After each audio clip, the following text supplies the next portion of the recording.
Okay, so here's some uneven kettlebell carries. So my mom's picking it up like a deadlift. And you can see now the weights are definitely uneven. So I think we have like a 52 pounder and like a 20 pounder or something like that.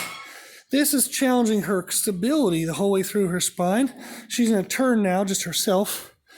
And while she's carrying, it's making her hips work to fight the instability. And not only in the hips, the thighs are working, the core, all the muscles along her spine, muscles of her abs. She's going to set them down the way she's facing. She's going to turn herself around, and now the heavy one will be in the right hand. She's going to pick it up nice and even. We want to leave the ground where they both leave at the same time, so that way it doesn't tilt her spine in an unsafe way. And again, she's just working on core tightness, and it's making the glutes and hips work. So this just kind of mimics weird carries, okay? So things we might do in regular life if we're carrying things around the yard, carrying things around the house. They're not always perfectly weighted. And then we have all of the fun challenge of working through instability or differences in the hips and the core. So she's going to set that down. So she's going to breathe for a second. So this represented what would be considered a high contrast.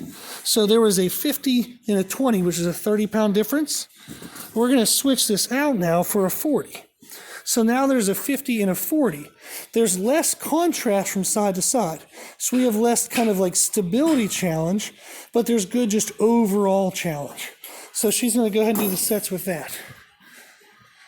So by having them closer to each other in weight, this is going to reduce some of the side-to-side instability, but it's going to still have her do really good grip work, still do good upper back posturing, and there's still going to be hip bracing, core bracing, all those benefits.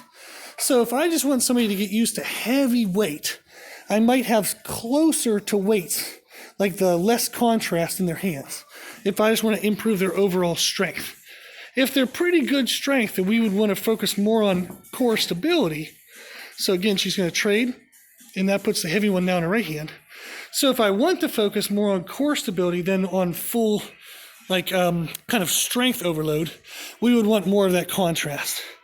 So higher contrast equals higher core, lower contrast but heavier weight equals just overall strength. So this is a great way to add in a lot of core challenge and work on hip stability, hip bracing, all that good stuff. So this is kind of a fun ab exercise compared to planks and some other boring ones. And then it has a lot of side benefits like cardio, because she's going to be out of breath, a lot of stabilization and stuff like that. So pretty cool. So those are uneven kettlebell carries.